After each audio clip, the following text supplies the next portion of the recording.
Resident Evil 6 is an incredibly notorious entry in the RE franchise. I've tried completing it in the past before, but prior to today I never actually did so. But as this jacket clearly shows, I went into it trying to be optimistic. But that didn't last very long.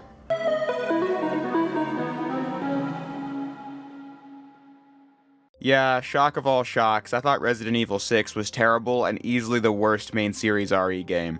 But the thing is, that genuinely saddens me to say, not because I was hoping to dive in here and be like, hot take, RE6 is a based action title, but because playing through RE6 I can see it's not your average crappy game. It's not some unfinished technical disaster like Superman 64 or Sonic 06, or some game that feels woefully undercooked and not very good with mysterious Sonic Frontiers footage playing over this voiceover. Instead, Resident Evil 6 just feels like a poorly conceived project.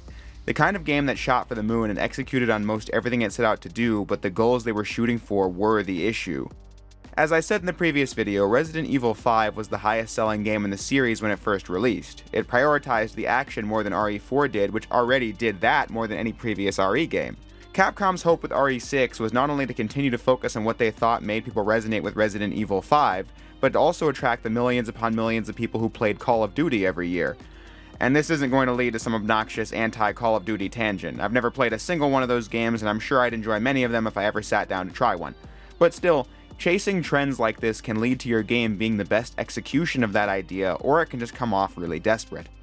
But as Capcom said then, they believed the survival horror market was just too small to make big games for, so instead they wanted to pivot towards what the most popular thing at the time was, which was the military action shooter. That describes an overwhelming majority of popular games from the late 2000s and early 2010s. But as I have said numerous times in the past, I'm willing to give anything a shot and see how I feel about it, so I went into Resident Evil 6 hoping for the best.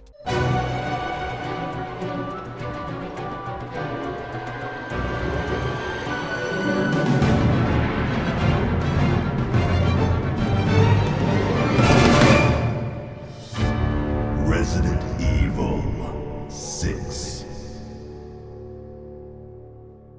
In RE6, you don't have one campaign, or even two, but instead, 4. The first stars Leon Kennedy and new character, Agent Helena Harper.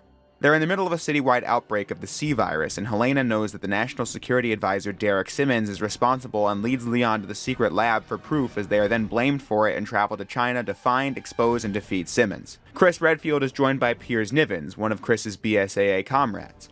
Their unit was wiped out by being exposed to the virus, and Chris became a drunk afterward, being found by Piers and brought back into the fight to find and stop the woman responsible, Ada Wong. Sherry Birkin, now a government agent, is tasked with locating Jake Mueller, who has antibodies for the C virus in the hopes of using that to produce a vaccine. And lastly, there's Ada Wong's campaign, where she has to get to the bottom of the ongoing conspiracy. These 4 campaigns are all happening at the same time, and the characters will occasionally cross paths or come into conflict. But the gameplay between the 4 stories is exactly the same, so that basic knowledge is all you really need to know to get into Resident Evil 6. I had a lot of issues with this game from the moment it started. Like this kind of slow prologue where Leon has to drag Helena to safety, followed by some explosions and chase scenes. But then, once I was actually into Leon's story properly, the first chapter was quite the learning curve. The game is all about the action, but things are pretty different from RE4 and even RE5. First thing I had to grapple with was how the camera is really zoomed in. I did get used to it after the first play session, but when I started, I just felt like the camera was too close, and that made the combat of the early game pretty difficult because zombies were all around me, and a lot of the time I couldn't see them coming. Or I'd be hit by a train or an ambulance I tried to avoid and wasn't able to.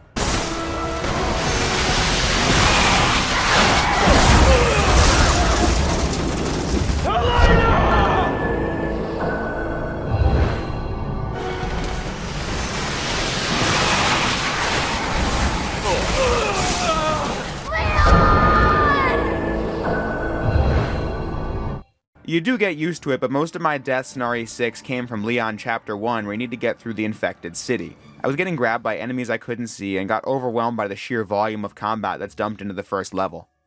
I actually didn't die that many times from then on, especially in the other campaigns when I got to grips with the gameplay.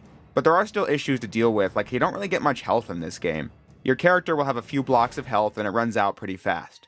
When you run out, you either need to wait for your partner to rescue you, or wait out this bar on the bottom to get back into the action. Combine that feeling of not having much health with how often I was getting thrashed in the first Leon level, and I was given a poor first impression of this game. But to its credit, once you get a flow going, I think these combat mechanics are pretty satisfying at their best. Whatever character you play as will have access to a bunch of weapons, and you'll have a ton of options for engaging with enemies. Melee attacks used to be context sensitive, but in RE6 you can just attack any enemy with punches or kicks by pressing a button, and doing that will allow you to do cool combo attacks like a roundhouse kick as Leon or a backhand as Chris that clears enemies. Your ability to do melee attacks depends on the stamina gauge below your health bar. If it runs out, your character of choice will move slower and not be able to defend themselves as well, so you don't want to overuse melee attacks either. But your options don't stop there. You can quick-fire gun attacks to stun enemies and leave them open for melee attacks, and you have more mobility while shooting than ever before. Not only can you now move while aiming, you can also dive out of the way of any attack by rolling forward, diving back, sideways, or sliding into enemies, or rolling out of the way of attacks while shooting from the ground. Besides the Phantom Pain, I haven't played many games that handle shooting like this, and I think it can be a lot of fun to work with at times. I say at times for multiple reasons. The first of these reasons is that the enemy variety is pretty lacking in RE6. Leon's story brings zombies back into the RE series, and I thought these were the most fun enemies to fight as they're more mobile than the classic RE zombies and could even use weapons, but were still fun to fight with your various tools like combining guns with melee attacks. But once I started Chris's story, I was introduced to the Juavo enemies, which are combatants enhanced by the C virus. As Chris, Jake, and Ada, these guys make up an overwhelming majority of the enemies you'll face off against in Resident Evil 6. But the issue is I don't feel like they were fun to fight as they mostly blasted at you with guns from a distance, so many encounters in RE6 has become war of attrition shootouts. Games have made systems like that work just fine, but with the kind of awkward cover shooting mechanics and a campaign this long, it just gets old after a while. To get behind cover, you need to hold the aim button and then be near cover. It's a very odd system. At least coming from someone who's played a lot of Uncharted, but I can talk about those games again later. Like I said, room after room after room after room of fighting the same kinds of enemies and monsters just gets really tiring, which is the biggest issue I have with RE6. In the previous video, I didn't realize how important it was that I went over the 4 key pillars of RE game design, but I'm glad I did because I can use that to further explain why I think RE6 fails. I've gone on record to say that I don't think franchises need to play with the exact same gameplay and structure for all eternity to still be valid entries in that series. To recap, I think RE is not about fixed cameras and slower paced combat. I think Resident Evil is about resource management, tension, exploration, and replayability. Something like Resident Evil 1 will have resource management come from the game's finite supply of ammo and ink ribbons.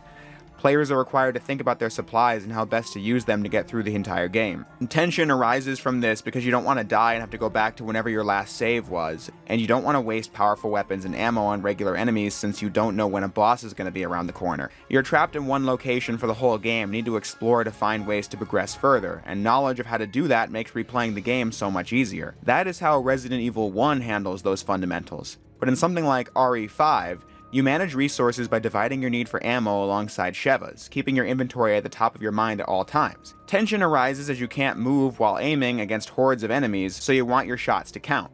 You explore nooks and crannies to find more ammo to stay in the fight longer and find treasure to sell so you can upgrade your weapons. Then you replay the game because it's a fast-paced and fun action game that rewards repeat runs with rankings and co-op. I believe these are both Resident Evil games. They're not very similar in how they play, but I believe those 4 principles make them feel like they're in the same series. At least, that's how I see it. When judging Resident Evil 6 from this angle, it's easy to see how it doesn't stack up. You really don't have to manage resources in this game because ammo is almost everywhere. This was true in RE4 and 5, but in RE4, you needed to consider how it was going to fit into your inventory, and in RE5, you needed to do the same and consider your partner's inventory as well. RE6 technically does have a cap on inventory, but whenever that came up, I was kind of surprised because it's usually not a factor, quickly resolved by merging some herbs together and reloading all your weapons. You fight enemies so often in RE6 that you'll rarely need to consider your inventory because it's constantly being used up. So you just keep going and going without much thought. The partner mechanic didn't amount to much in the single player of RE6 either, so it doesn't match RE5's resource management from this angle. Outside of specific set pieces, you never need to worry about your AI partners because they don't have a health bar or an ammo pool to manage. Instead, they offer support fire and revive you when you take a big hit.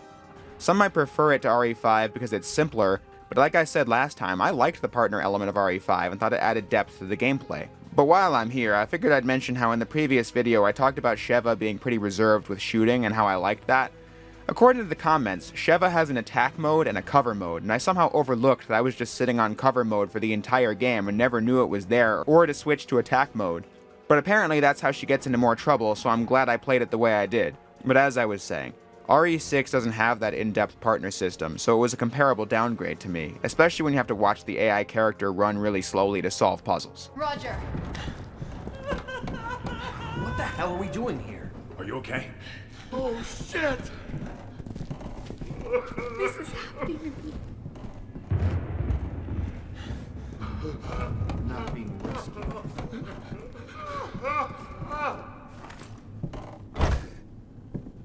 Or just look silly like this part of the Sherry Jake story. I know what I'm doing.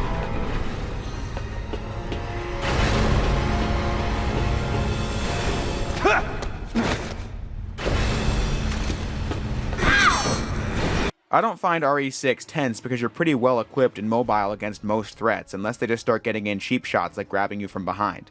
But then checkpoints are pretty common, and the game almost never has things designed to be scary, as it's much more interested in coming up with a variety of set pieces.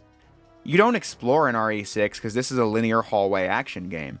Sometimes you have to move between different rooms to find things, but then the game will just tell you how to find them with waypoint markers on the screen and a button that tells you which way to go if you couldn't already tell. Sometimes you'll look around and find these skill points you spend on upgrades between chapters. However, I thought these upgrades were so overpriced that I just buffed my damage, defense, and my ability to escape grabs, and then that made the game so much easier that I didn't even need to change it. I collected as many of these as I could, but finding them just never felt rewarding. If anything, it was almost anticlimactic to open a chest and see these things inside them. Then I thought replayability wasn't high in this game either, though that is because of my personally not liking it. Replayability is pretty subjective, to be fair. The game does still have rankings for every chapter and for each difficulty as all 7 characters, so if you get invested in RE6, you have a lot of content to play. And there's also co-op and mercenaries and all that, but I found the main story so boring that I can't even fathom wanting to play it again. The biggest issue with RE6 forgetting all these other elements that made this series what it was and putting all of its eggs in the action basket is that if they drop, you're left with nothing. When I played as Leon and Chris in RE6, I didn't really like the game much, but it wasn't until campaigns 3 and 4 when I just knew I didn't like RE6 at all because it's so long and so boring. The game has so many explosive set pieces one after another to keep the game as action-packed as possible, but this effort completely backfires and turns the game into a sea of repetitious boredom. You'll be flying through mines on a cart, getting dragged through the water by a mutant fish BOW, crashing a plane, jumping on train cars, piloting a fighter jet, driving through the streets shooting, outrunning a tank, being in another crashing plane, outrunning an avalanche in snowmobiles, getting chased in the streets while on a motorcycle, getting chased by a chopper, avoiding zombies on a boat, and piloting a helicopter, and the list goes on and on. You might say, doesn't that mean the game has a lot of variety? And in theory, yes. In practice, no. Half of these parts feel very random and out of place, and the other half are the same QuickTime events repeated again and again to where they all feel the same. Inside of a game that does almost nothing but have you shoot enemies in wave after wave. Since the action scenes are so samey, the visual spectacle falls flat and you start getting bored out of your mind. Doesn't help these action scenes overstay their welcome considerably. Chris put it best. I've had enough of these stupid games. The monotony really started to sink in when I got to the Jake and Sherry story. Leon and Chris only run into each other once, so both campaigns feel pretty distinct. But then Sherry and Jake run into Leon and Chris often, and I realized quickly that things are going to get even more repetitive.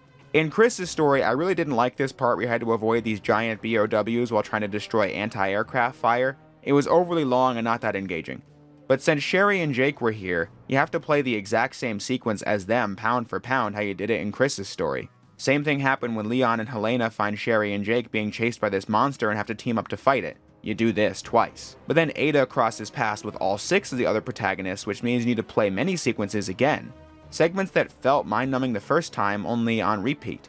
And look, I've played a lot of games that feature a ton of action set pieces. Third-person action games are my favorite kind of game, after all. But to give examples of why RE6 fails with its own, I want to look at other games. Take the best Uncharted games, for example. You'll have explosive action set pieces that wouldn't be out of place in a blockbuster movie. But these sections are rewards and payoff for moments where you explore a city or a temple or solve a puzzle or two. They're not often complex brain teasers, but the slower paced bits make the action feel more rewarding. You do a 30-minute long train chase, and then you relax in a safe village and explore a mountain cave before ramping things up for the third act. This is just proper pacing. And you also see RE4 and 5 do this. In RE4, you aren't finding new set pieces every 2 seconds. You have slower paced bits where there's no music or anything. You just get to explore the village or the castle or wherever you're at. And then chapters will end with some massive firefight or a boss. RE6 gives you so much of this stuff at breakneck speed that you don't want it anymore. You've had enough. not helped by the fact that this is the longest RE game by a wide margin. Each of the 4 campaigns took me roughly 5 hours to beat, which meant the game was about 20 hours long. I've played games much shorter than that, which I found really boring and tedious, and much longer games that I never get sick of. I don't have a preference for how long a game should or should not be, even if RE has historically been a series that ran on the shorter end of things. What I do have an issue with is how this game is not interesting enough to justify 20 hours of playtime, and you do have to play all 4 stories to understand the plot. One playthrough is not enough to grasp it. But after a certain point, you just don't want to play anymore because the game fails to provide substantive content besides endless shootouts and vapid set pieces loaded up with QuickTime events. It really was the Jake campaign that cemented it for me. When it's not doing segments you already did in earlier stories, it's totally original segments that are also a chore to play, like wandering through the snow following waypoints to find data sets, or getting captured and needing to escape, which is best done by avoiding conflict with enemies, but then remaining out of sight with these action-oriented controls and this zoomed-in camera was a nightmare. This campaign was the one that broke me. I found myself searching for 10 keys to get through a door, but then the game couldn't even make this a quiet moment as you get attacked by what felt like infinitely respawning enemies, only for a tank to crash through the door anyway and give chase. Which led to a series of other chases and battles. It's like trying to eat at an all-you-can-eat buffet well past the point of being full. It just brings the game from one I thought was below average into just being shit. So by the end of the Jake story and throughout the whole Ada campaign, which I did last, I was pretty much completely zoning out. Like, I was still playing the game, this is my footage and all, but it was the gaming equivalent of everything going in one ear and out the other. I don't know, it involved explosions, chase scenes, and QuickTime events, I can tell you that much. This is a shame because the 4 campaigns thing could have been used to make the game more varied. In fact, this was something they wanted to do way earlier in development. It was stated that they wanted each campaign to be a different kind of horror. Leon's campaign might have more of that gothic horror element, Chris's story might feel more like the horrors of war, and Jake's story was going to have that feeling of being stalked by a ferocious enemy, and Ada's story being more like the classic games. This is kind of something you can see in the final product. I mean, there was a part where Ada's story had fixed cameras while you dodged searchlights. That was a thing that happened. Leon's story opens on a callback to RE2's opening, and then you had to run through a cathedral that kind of reminds you of RE4. Chris's story does revolve around those themes, and Sherry and Jake get chased by this monster that was obviously a callback to Nemesis from Resident Evil 3. But it just doesn't land because somewhere in development the priority got shifted to the mindless action that takes up most of the game. This behemoth can't possibly compare to somebody like Nemesis because he only ever shows up for chase scenes and big shootouts. Like all the other bosses in this game, I can't even tell if I'm doing enough damage or not because they often don't react to attacks, so I just shoot until I inevitably win. But my larger point is just, the intent to make these stories feel distinct was clearly lost in the sauce somewhere in development as the priority shifted towards cramming in as many explosions as they could, and I just think the end product is a really boring game. So visually stimulating that it circles back around to being incredibly dull. Though when considering the visuals, the game is top of the line as far as industry standards from 2012 are concerned. I played the Steam version, so I played at 4K resolution and 60 frames per second, which is not how it ran on the original hardware, but still, the amount of visual variety, effects, lighting, and spectacle of the set pieces are enough for me to say this is a polished and good-looking game with fantastic production values. But artistically, I think this game looks really good, as I think all the characters are really well designed, and I think these are my favorite Leon designs of all time, if you couldn't clearly tell. But I just don't think this game is fun to play. At that point, the only thing that could carry the game is the story, but this is also a Resident Evil game, so that is not the case. All I really like to see in these games is characters I like, villains I hate, cool action, and perhaps an interesting underlying premise. RE6 has that, but I just mean it is not enough. To go over what I like, I thought Leon's story beginning with the president planning on letting the world know the truth of Raccoon City was kind of interesting. The world knew Umbrella's experiments were why it happened, but the larger story was kept a secret, and Leon questions if the truth getting out is a good idea, having been one of the few people to be there that day and survive. But the president is infected before he can reveal the truth, and Leon has to kill him, and then the whole city is turned into a Raccoon City redo with Leon on the front lines again. That was a cool opening, and wanting to stop Simmons from doing a new Raccoon City was a good motivation for him. Helena also had believable motivations and hate for Simmons as he experimented on her sister and frames the heroes for the outbreak. A villain you definitely love to hate. Chris becoming depressed after his unit is killed on his watch made sense, as they did a good job making the rookie likable before his death, and the flashback conveyed how great of a leader Chris was. But when thinking about it, Chris also being depressed and drunk over all the fighting is definitely believable. I mean, he's been fighting bioterror for like 15 years at this point. Umbrella is dead, Wesker is dead, yet he still has to keep fighting day in and day out. But Piers made for a good counterweight to Chris in this phase of his life. Chris, we need to stay calm. After what she's done to us, how many of our men are dead because of that bitch? I'm right there with you, Captain. But your personal vendetta isn't gonna get us anywhere. If you hadn't been blinded by vengeance, we could have prevented some of those deaths. Shut up. Though I must say, when Chris said he was going to pass the mantle to Piers in the last level, I knew Piers was a dead man walking from then on. But he did go out in a cool fashion, infecting himself with the C virus to gain the power to save Chris. Seeing Sherry back as an adult was pretty neat, and it was an interesting choice to team her up with the newly introduced son of Wesker because their fathers were so tied to all the backstory of the RE games, so their kids being a force for good was a decent plotline. This game also revealing that Sherry has healing factor powers after she got the G-Virus vaccine in Resident Evil 2. Though on that note, I think it's funny how Sherry idolizes Leon and Claire both. That all but confirms the new remakes or some new timeline, because Remake Leon didn't even meet Sherry until the last 2 seconds of the game, when he and Claire worked together to save her in the original. But then the biggest narrative mystery in RE6 is what Ada Wong is up to. But you quickly realize in Chris's story that there are 2 Adas walking around, and then you kill the fake one in Ada's story. But then I feel like there isn't much of a conclusion here. There isn't some last story mode for clearing all 4 of them. Each group gets something they want or achieves their goals, and that's basically it. For example, Chris never learns there was a fake Ada, he just sees her die, tells Leon she's dead, and progresses to his final level. You just gotta play Leon and Ada's story to piece together what's actually going on. In some ways, it doesn't feel like the story gets much closure, it just sort of ends, if that makes any sense. But to be honest, I didn't really care as much about that as I did the long-ass final bosses. Leon's took me several minutes, as you need to stab zombies with this giant lightning rod so that when Simmons grabs a zombie, he'll be electrocuted, and Chris needed to unload all his ammo onto this abomination to do a QTE for 3 rounds, and then Sherry and Jake also need to do quick time events to kill their monster. Fun fact, when the boss fight ended, I had thought to myself, okay, he's either staying dead or he's coming back for one last quick time event, and I was absolutely correct about that one. Because they can't let the game end, obviously. And the end of Ada's story has you just repeat the end of Leon's campaign, just mostly from the helicopter. It was really boring. I had to think for a second about what even happened in Ada Chapter 5 when it was the thing I played the most recently. Because all I was thinking was, thank goodness it was over, as you're unceremoniously greeted with the logo as the game ends. Though on that note, I can say, the meme is absolutely true. The RE6 logo totally looks like a giraffe getting a blowjob, and I chuckled every time I saw it pop up. But then, I stumbled on this article that claimed the Capcom social media rep on Facebook said the game's logo did kind of resemble a giraffe. But the image is dead. I need someone to confirm if that post actually exists. That would be so funny if it was true. But, yeah, we're done here. Time for the conclusion. It has been a spell since I last played a game like this. Resident Evil 6 is not the worst game I've ever played, and hell, it's not even close. It isn't even a title I would think of if I was asked to name some of them. This is a totally playable, very polished game that is also boring.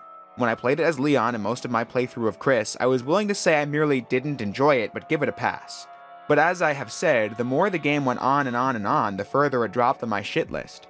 Just a game where I felt nothing while playing it besides just hoping this next dull set piece was the last one of the level before I could move on to the next one and say I was one step closer to completing the game. I just don't think RE6 is fun enough to last 20 hours, and I don't think the game does anything outside of its core combat loop and set pieces to carry the experience. But that is why RE6 is as infamous as it is, so I guess you knew that already. I see people joke about what an RE6 remake might look like, since remakes are all the rage these days. But when thinking about it, ignoring how contemporary the game still feels, I don't really see how you could even remake this game without it just turning into a completely different game. I think this game's issues aren't with the execution of the mechanics, I just think all of that is buried at the core of the project. A misguided project that tried too hard to do too many things and that just fell flat, and then it really ruined the experience by going on for an eternity. It's just a game that barely feels like an RE game. But Capcom seemingly learned something from this game.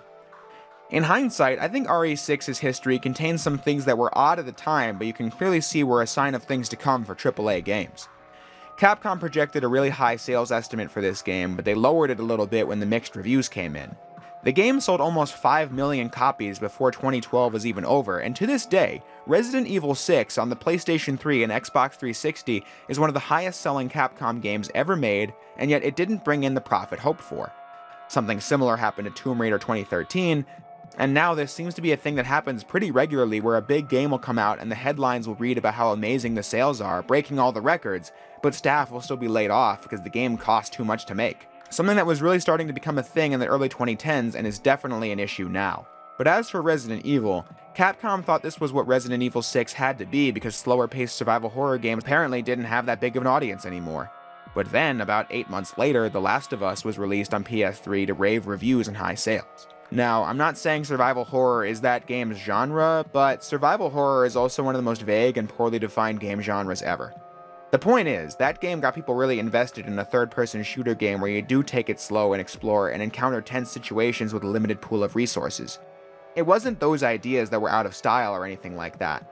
So maybe that, and the fact that RE6 wasn't the guaranteed success that Capcom thought it was going to be by chasing the military shooter audience, perhaps gave them pause for thought. Then the remasters of the RE1 remake and RE0 in 2015 sold pretty damn well, better than those games even did when they originally came out in 2002. All factors that I think led to Resident Evil 7 in 2017 finally going back to the series' roots, to positive reception and massive sales, which just cemented that Resident Evil 6 was a project that was fundamentally flawed from the very beginning. I actually have played RE7 and RE8, but I'm not going to do them next. I'm going to save them for a few months from now alongside the Revelations games. But this is not the last RE video for the month. I realized that Resident Evil 4 Remake turns a year old this month, and I figured the last RE video of the month could just be a 1 year later on this game, seeing how I feel about it removed from all the hype. Which, yes, means I'm doing another video on Resident Evil 4, as if I haven't done enough of them already. But until that time comes, I'll say what I always do. If you made it this far into the video, I thank you all for watching, and I'll see you next time.